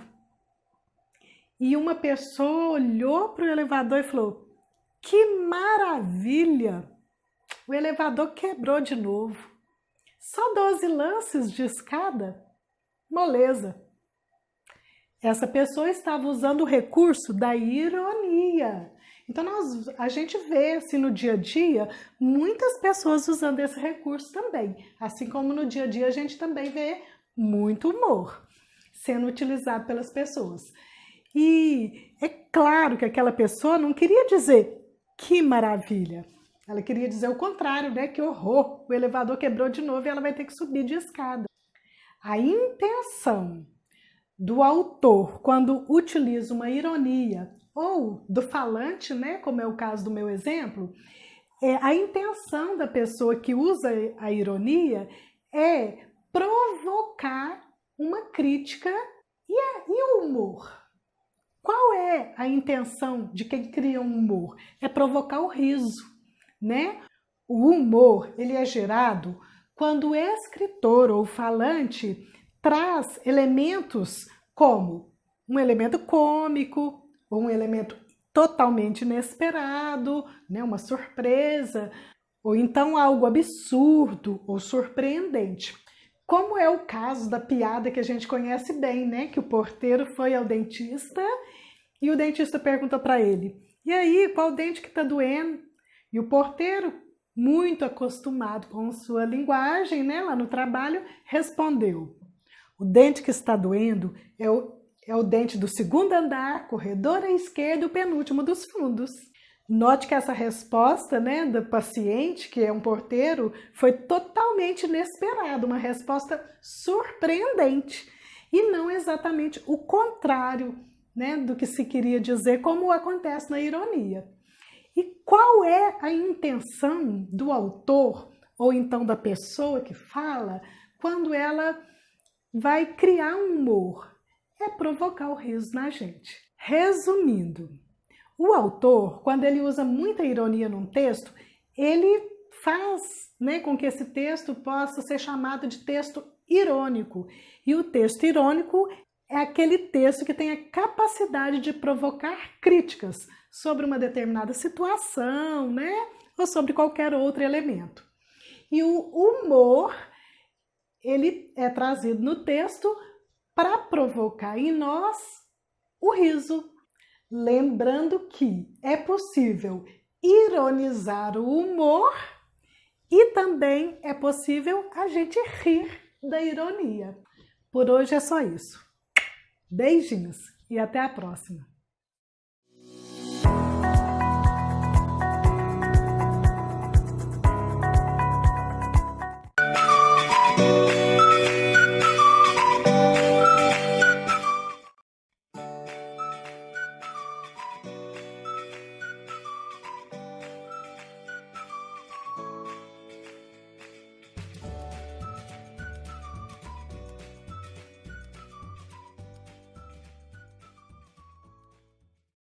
Gente, eu comecei o programa hoje recitando um poema que fala sobre cidadania.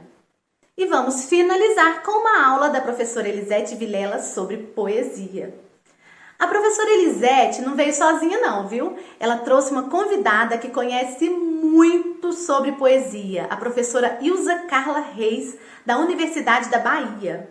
Nessa aula vocês vão perceber como os autores que conhecemos ao longo da nossa vida contribuem para formar o cidadão e a cidadã que nos tornamos.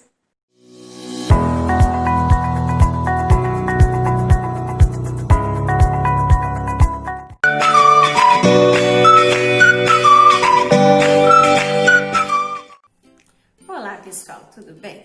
Meu nome é Elisete Vilela e, como sabem, sou professora de língua portuguesa. Bom, nessas últimas aulas vocês têm conversado, né, têm ouvido dos outros professores sobre um tema muito importante que é cidadania.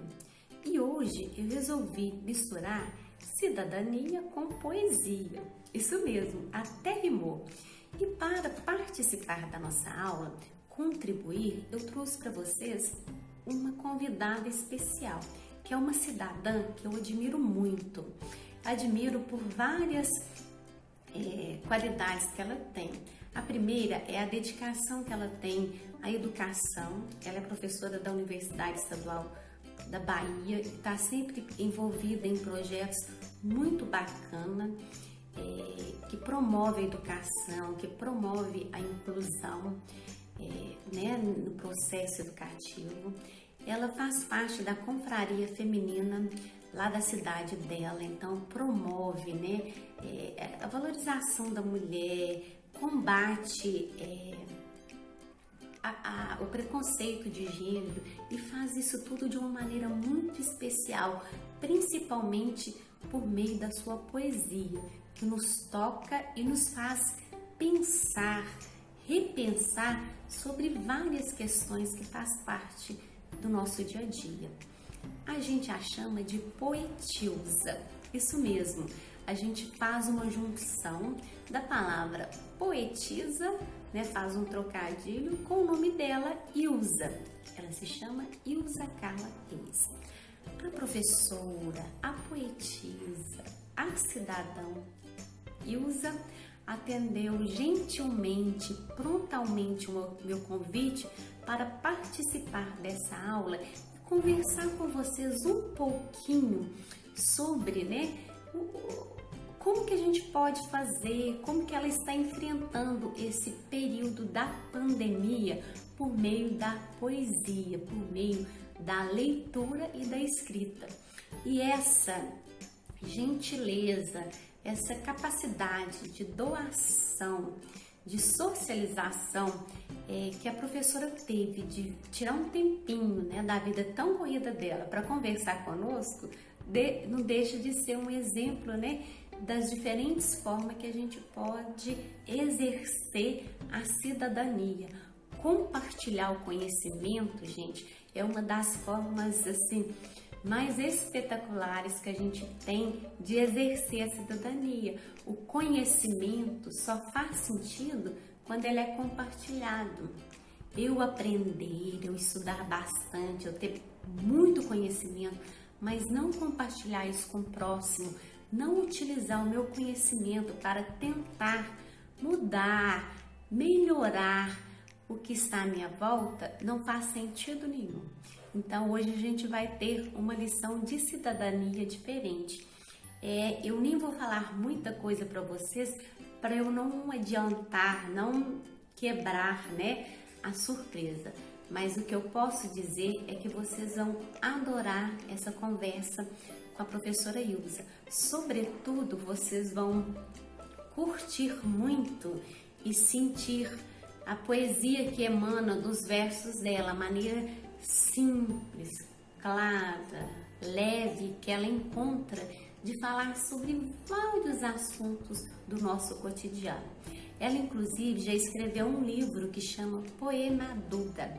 E vocês depois podem até procurar esse livro para ler ou comprar, caso fiquem curiosos para descobrir mais sobre ela. E eu tenho certeza que vocês vão ficar.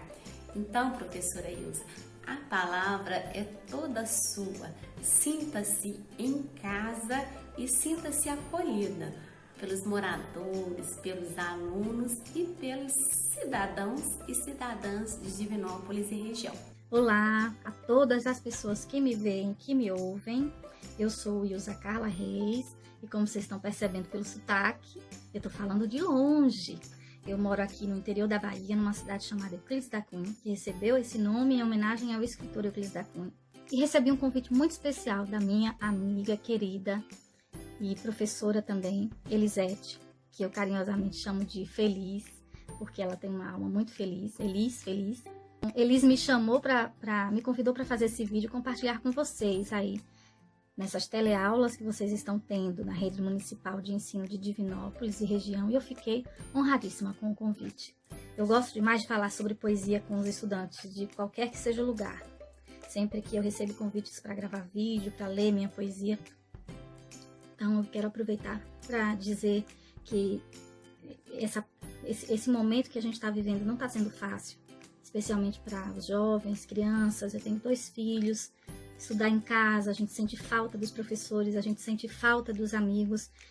Eu acho que vocês já devem ter percebido quanto a arte tem sido esse porto seguro nesse período que a gente está vivendo. Eu, particularmente, tenho me apegado aos livros, à literatura, à poesia, tanto a leitura quanto a escrita. E eu acho que esse deve ser um exercício de todos, independente de ser escritor que publica um livro ou não. A escrita é um direito e é uma necessidade do ser humano. E eu quero começar essa nossa conversa lendo um lindo poema de Manuel de Barros, porque ele fala muito dessa minha descoberta da escrita, da poesia, da literatura. E o poema diz assim: tenho um livro sobre águas e meninos. Gostei mais de um menino que carregava água na peneira. A mãe disse que carregar água na peneira era o mesmo que roubar um vento e sair correndo com ele para mostrar aos irmãos. A mãe disse que era o mesmo que catar espinhos na água, o mesmo que criar peixes no bolso. O menino era ligado em despropósitos, quis montar os alicerces de uma casa sobre orvalhos. A mãe reparou que o menino gostava mais do vazio do que do cheio. Falava que vazios são maiores e até infinitos. Com o tempo, aquele menino que era cismado e esquisito, porque gostava de carregar água na peneira, com o tempo descobriu que escrever seria o mesmo que carregar água na peneira. No escrever, o menino viu que era capaz de ser noviça, monge ou mendigo, ao mesmo tempo. O menino aprendeu a usar as palavras, viu que podia fazer peraltagens com as palavras e começou a fazer peraltagens. Foi capaz de modificar a tarde botando uma chuva nela. O menino fazia prodígios, até fez uma pedra dar flor. A mãe reparava o menino com ternura. A mãe falou: meu filho, você vai ser poeta. Você vai carregar água na peneira a vida toda. Você vai encher os vazios com as suas peraltagens. E algumas pessoas vão te amar por seus despropósitos. É belíssimo esse poema e ele diz muito da escrita, da poesia como um todo, para a gente entender que as palavras têm esse poder. Tem um outro escritor, um teórico, chamado Roland Barthes, que diz que se por um excesso de barbárie e socialismo todas as disciplinas devessem ser extintas do currículo do ensino, exceto a literatura deveria ser extinta. Porque para ele todas as ciências estão presentes no monumento literário. Belíssimo isso, né? A gente encontra na literatura todo tipo de conhecimento, todo o conhecimento do mundo, da humanidade, todas as vivências estão na literatura. E especialmente nesse período de pandemia, de isolamento, nós temos visto quanto a arte tem sido esse conforto, esse aconchego, esse porto seguro. Para mim, particularmente, tanto a leitura quanto a escrita tem sido porto seguro. E é por isso que eu gosto de falar da poesia, de publicar também, porque eu sei que aquilo que eu escrevi pode também ajudar alguém.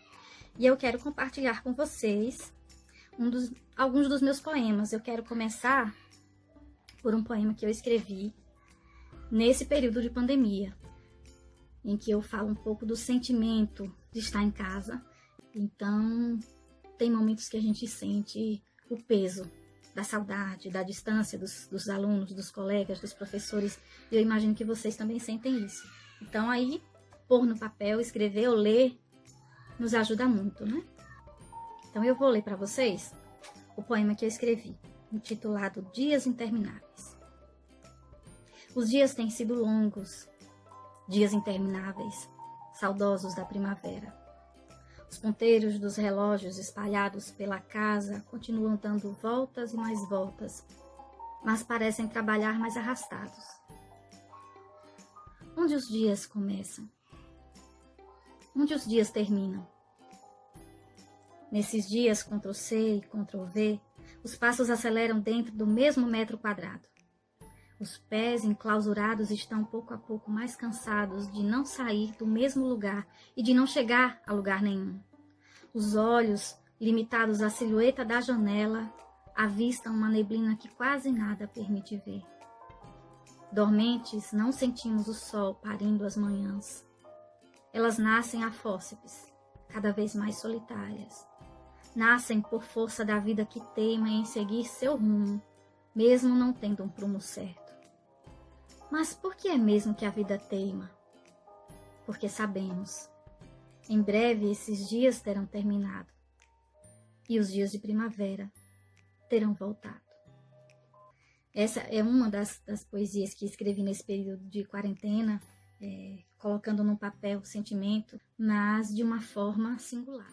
Tem um outro poema do qual gosto muito e que eu quero deixar como mensagem para vocês nesse período, também para a vida, porque viver exige teimosia. Para se viver de verdade, há que se ter teimosias, não uma nem duas, mas várias, uma para cada dia. Para se viver de verdade é preciso teimar contra o tempo que insiste em ser ligeiro, quando insiste em ser sereno. Para se viver de verdade, há que se teimar contra a mania das horas em decalcar os meus passos, que nem de longe dão conta de tudo que sinto e faço. Sinônimo do verbo viver? Verbo teimar. Não é o que diz o dicionário, mas entende quem sabe conjugar. Eu teimo, você teima, nós teimamos. E aí, com esse poema, eu quero deixar um convite especial para vocês. Como eu disse, eu sou professora e também aqui na universidade nós estamos sem as aulas presenciais. E por conta desse contexto, eu estou desenvolvendo um projeto intitulado Literatura na Palma da Mão. Ele acontece nos grupos de WhatsApp, são 2 grupos, com os estudantes da universidade e com pessoas de fora, de qualquer que seja a faixa etária, que se interesse por poesia, por literatura. O objetivo é compartilhar pequenas doses literárias. E o projeto, então, é assim, bastam 5 minutinhos por dia. A cada dia a gente lê um poema e aí, ao final do mês, a gente terá lido mais de um livro até. Então, quem quiser conhecer o projeto, quem quiser integrar os nossos grupos de qualquer lugar do país, é só ir lá nas redes sociais, no meu Instagram, Ilza Carla Reis, tem um link lá da fichinha de inscrição. Nessa ficha já tem o link de acesso ao grupo. E aí a gente vai continuar compartilhando poesia. Serão todos muito bem-vindos. E agradeço muitíssimo o convite da minha amiga Elis. E agradeço a oportunidade, nessas teleaulas, de compartilhar poesia com vocês. Um forte abraço. Ai, pessoal, depois dessa aula maravilhosa, desses poemas lindos, dessa poesia que saltou pela tela, pela voz da professora Ilza, de quem eu tenho a graça de ser amiga, de conviver no dia a dia e de beber na fonte da poesia dela, porque ela faz um poema, ela manda, né, compartilha conosco e eu me sinto assim, agraciada, abençoada por ler cada verso dela. Me resta apenas dizer obrigada.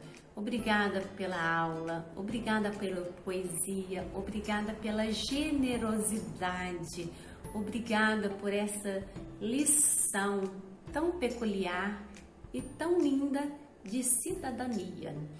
Pessoal, e como eu não tenho palavras à altura para agradecer a professora Ilza, eu vou encerrar a nossa aula de hoje com outro poema dela, em que ela presta uma homenagem a diferentes autores que fazem parte da nossa vida, que fazem parte do nosso dia a dia, que a gente conhece na escola, que a gente conhece pelos textos que lê e que, de certa forma, contribuem para tornar a gente o cidadão ou a cidadã que a gente é.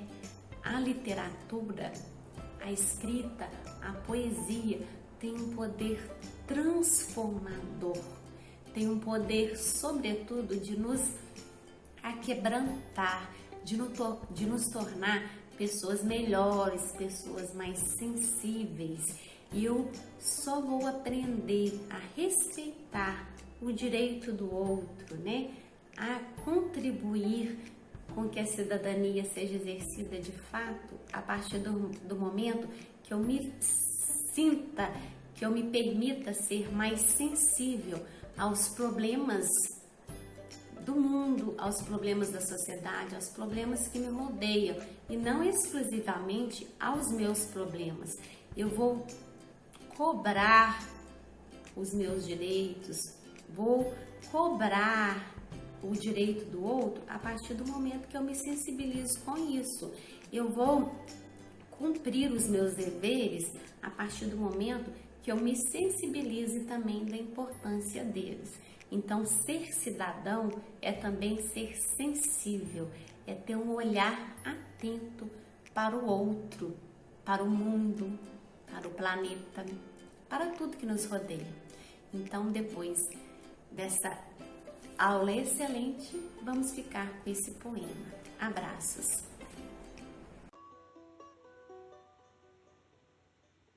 Meus mundos. Ler é ser do mundo. Ah, meus mundos, são vários e tantos. Eu sou do mundo da Cora, do Rosa, do Saramago, do Patativa, do Bulibuli, do Braulio, do Pessoa, do Drummond, do Castro Alves, da Clarice, do Manuel, da Carolina, da Cecília, da Noemi, das Ritas, da Evaristo, da Lívia, da Jaride, do Marcelino, do Mãe. Eles e elas nos pegam pela mão e nos levam a passear pelos seus quintais férteis, como o agricultor preparando a terra para lançar as sementes que crescerão, tal qual o pé de feijão do João. Na seara dos livros, leitoras e leitores regam as palavras, os versos, as páginas, com lágrimas, espantos e risos. Ler é estar e ser nesses mundos todos, e mesmo com braços curtos, conseguir alcançar no topo da árvore mais alta o fruto. A leitura agiganta e faz crescer além dos limites da estatura humana. Ler é desfincar os pés do chão onde se pisa, para em outras terras tatuar pegadas.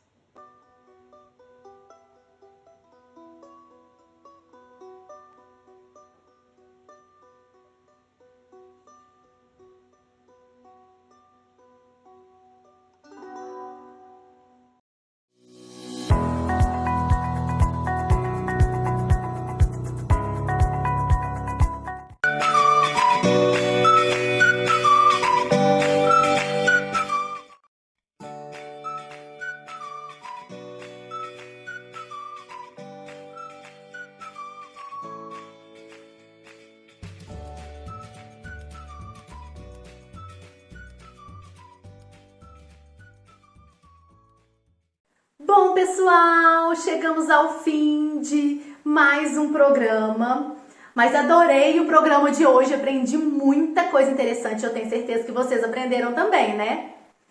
Então, para finalizar o programa, mais uma vez quero agradecer a vocês que estão aí assistindo ou pela TV ou pelo YouTube, né? Quero agradecer aos professores que estão fazendo uso das nossas aulas. E quero agradecer aos professores voluntários que hoje dedicaram um pouquinho do seu tempo contribuindo para a aprendizagem de vários alunos. Então, novamente, quem perdeu o programa pela TV é só acessar o YouTube no canal CRPE Divinópolis. Me despeço aqui de vocês, um abraço e até mais!